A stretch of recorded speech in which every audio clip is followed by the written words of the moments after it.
Puji Tuhan, Shalom Bapak Ibu, selamat pagi. Kita boleh kembali berjumpa untuk merenungkan firman Tuhan.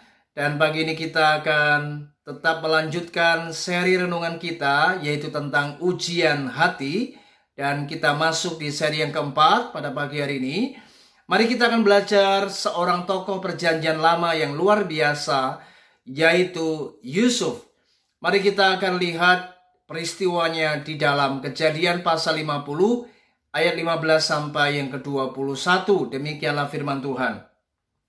Ketika saudara-saudara Yusuf melihat bahwa ayah mereka telah mati, berkatalah mereka, boleh jadi Yusuf akan mendendam kita dan membalaskan sepenuhnya kepada kita segala kejahatan yang telah kita lakukan kepadanya.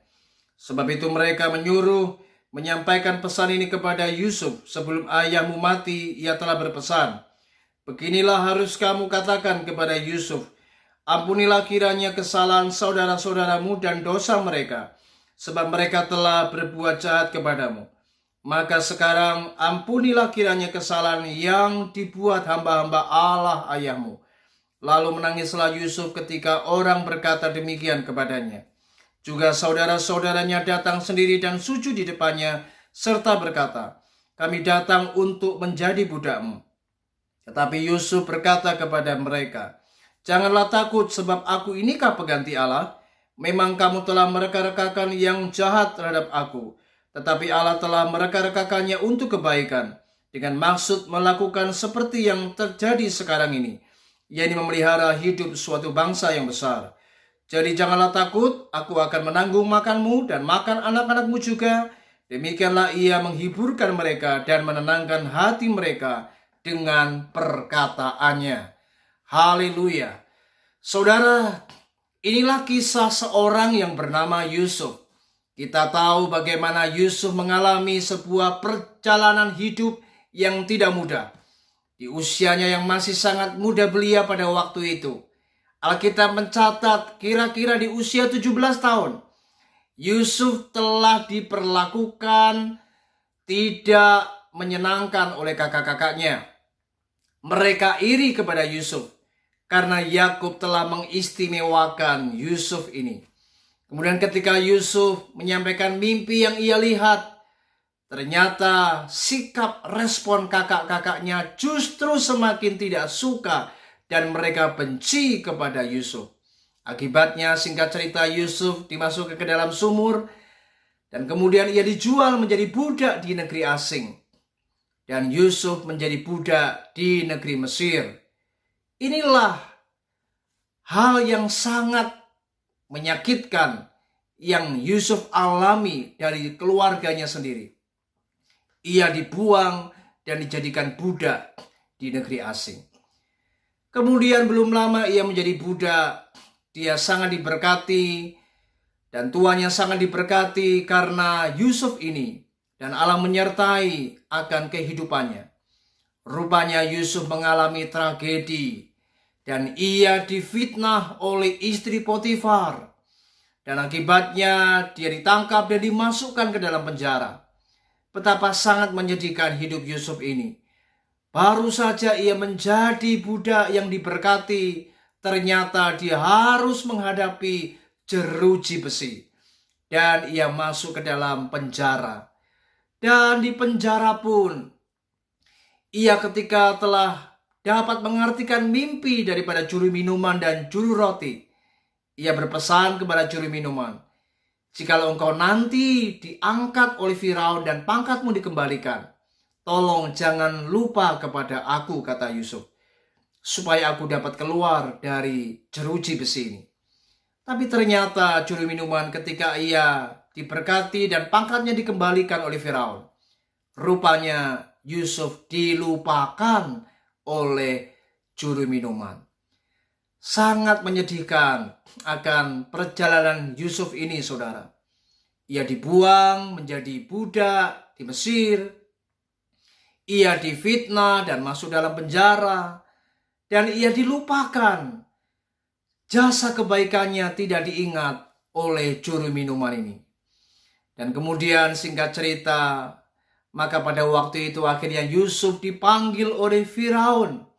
Karena Firaun mengalami keresahan, dia gelisah karena mimpi yang ia lihat dan ia tidak bisa mengartikan mimpi itu. Kemudian Yusuf dipanggil keluar dalam penjara dan ia kemudian bisa mengartikan mimpi Firaun. Dan akhirnya Yusuf diangkat menjadi orang kepercayaan dan ia menjadi penguasa di Mesir, diangkat oleh Firaun dan ia menjadi orang kedua yang memiliki otoritas. Dan hari itu Yusuf mengalami perubahan kehidupan. Dari kehidupan yang penuh dengan lika-liku penderitaan, akhirnya Yusuf boleh menjadi penguasa di Mesir dan ia menikmati segala hal yang luar biasa. Namun rupanya di balik setiap ujian demi ujian yang Yusuf alami, bahkan ketika pada waktu itu karena bencana kelaparan terjadi di Israel, maka ketika pada waktu itu Mesir mengalami kelimpahan gandum, maka kakak-kakaknya datang kepadanya untuk membeli bahan makanan kepada Yusuf. Dan singkat cerita, akhirnya ketika ayahnya yaitu Yakub kemudian meninggal dan Yusuf telah menguburkan ayahnya, dan kakak-kakaknya akhirnya tahu bahwa orang yang di hadapannya ternyata ini adalah seorang penguasa Mesir dan ia adalah adik mereka. Mereka sangat ketakutan dan mereka berpikir jangan-jangan Yusuf nanti akan mendendam kepada mereka. Saudara, tapi Alkitab mencatat, luar biasa, Yusuf berkata kepada saudara-saudaranya, "Kamu memang mereka-rekakan apa yang jahat kepadaku, tetapi Allah telah mereka-rekakannya untuk kebaikan." Dengan kata lain, Yusuf memiliki respon yang luar biasa ketika ia diuji oleh berbagai macam penderitaan, kesakitan, perlakuan-perlakuan yang tidak menyenangkan. Maka Yusuf benar-benar melakukan sebuah tindakan yang luar biasa. Ia tidak mendendam, ia tidak membalas kejahatan dengan kejahatan, tetapi ia membalas kejahatan dengan kebaikan.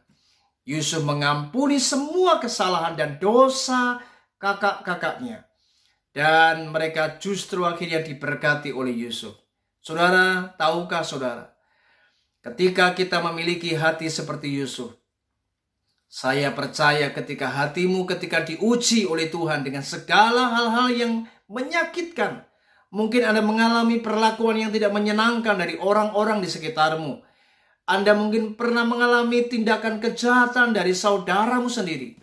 Percayalah ketika hatimu hari ini bisa melepaskan pengampunan dan engkau ketika diuji oleh hal-hal yang menyakitkan ini, tapi engkau bisa meresponinya dengan sikap yang benar.